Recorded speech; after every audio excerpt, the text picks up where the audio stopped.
Apa ini apa nih? Bukan, sono. Dulu. Asistennya enggak asistennya.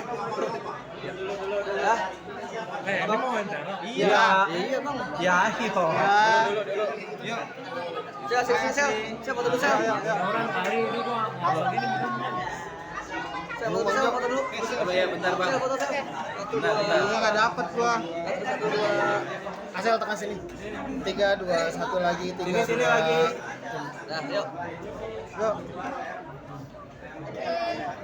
Ya. Belum. Belum, Bang. Ya, Sel, gimana pengalaman syuting Dilan 1983 ini? Wow, pengalaman syuting ini kan film pertama aku ya, dan film pertama aku setelah lulus dari JKT48 juga langsung debut acting sebagai Ida di film Dilan 1983 WID ini. Dan pengalaman syuting buat aku sama melelahkannya kayak aku di Japan dulu ya di JKT48 sama melelahkannya. Tapi kalau misalnya syuting, aku harus lebih mengolah dan mendalami karakternya lebih lama daripada aku perform gitu. Selama jadi Kaida, apa kesulitannya? Selama jadi Kak Ida adalah kalau bisa di belakang layar aku harus mengayomi, ya sebenarnya Kak Ida juga mengayomi, tapi kalau Kak Ida ini tuh lebih galak gitu karakternya, dia lebih tegas karena adik-adiknya ini tuh pada bandel dan dia anak pertama dari 5 bersaudara. Itu kan maksudnya galak. Galak kayak aku kalau misalnya ke yang lebih kecil tapi aku nggak galak sih, aku lebih galak sama yang seumuran. Nah makanya di sini aku harus ngimbangin, aku harus galak nih sama mereka sebagai kakak.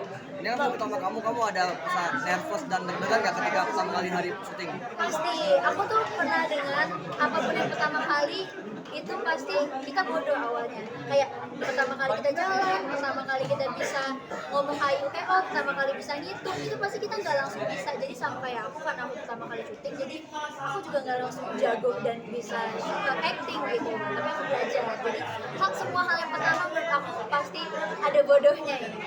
Belajarnya dari mana sih? Mungkin ada ikut tutorial juga atau Atau kelas acting mungkin ada kelas acting? Kalau misalnya aku sebenarnya di JKT48 sendiri pun dulu selama aku pas 5 tahun di sana ada kelas belajar acting, olah ekspresi dan lain-lain.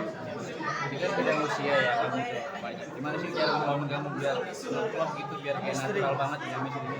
Sebenarnya karena aku orangnya memang gampang berbaur ya, mau yang tua, muda, seumuran, aku yang orangnya gampang berbaur dan alhamdulillahnya adik-adik di Case Dilan 1983 ini welcome ke akunya. Jadi aku juga ikut senang ngalir ke mereka main bareng.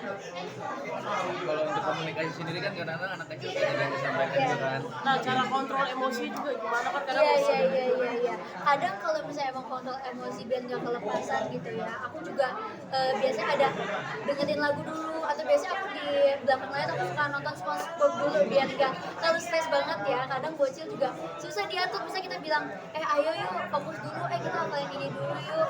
Itu juga agak susah mengaturnya. Nah kalau bisa aku dengan cara dengan lagu dan nonton SpongeBob biar gak tegang banget. kenapa sih kan banyak kartun kenapa sih? Karena SpongeBob itu kartun yang aku tonton dari TK sih. Dari sebelum berangkat sekolah TK dulu tuh kalau jam 5 Dora, kalau jam 6 SpongeBob. Jadi sudah biasa. Kamu ketagihan acting ya setelah di Dilan WID ini? Alhamdulillah aku setelah dari ini udah ngejalanin 3 project juga. Ini pengen syuting project ketiga aku setelah Dilan. Jadi kalau bisa dibilang ketagihan sih. Insyaallah. Di dalam karakter ini pendalaman karakter lu gimana sih supaya bisa jadi lebih kakak yang lebih galak atau gimana gitu? Itu gimana sih caranya? Dengan yang lebih galak ya aku harus tahu dulu ini tujuan aku mau kemana. Nah tujuan aku adalah karena Dilan ini anaknya tengil ya, aku pengen mendidik Dilan supaya dia boleh tengil, boleh bandel tapi nggak sama perempuan dan sama orang tua gitu. Jadi aku tuh di film ini menekankan kamu boleh bandel tapi nggak sama orang tua dan perempuan. Jadi aku baca terus skripnya kayak goalsnya tuh kesini buat bikin Dilan membentuk kayak nggak ngelawan orang tua dan hormat sama perempuan. Kalau aktris referensi lu siapa? Kalau misalnya aku referensinya itu Kak Laura Basuki sama Kak Putih Marino, itu my inspiration. Syal, ini kan kamu baru lulus dari JKT. Ketika hari pertama lulus, gimana sih rasanya? Masih bingung kah? Masih aneh kah? Biasa di JKT sekarang mungkin udah enggak.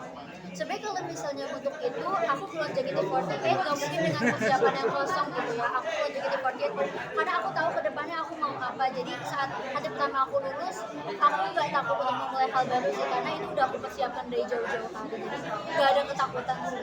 Emang apa yang rencana kamu ketika kamu mau lulus? Pengen di entertain kah atau apa? Aku memang fokus ke entertain dan alhamdulillah sebulan sebelum aku officially lulus dari JKT48 aku juga udah bergabung di project Dilan ini, jadi aku merasa lebih tenang gitu buat jalani step aku tanggung jawab ke depannya.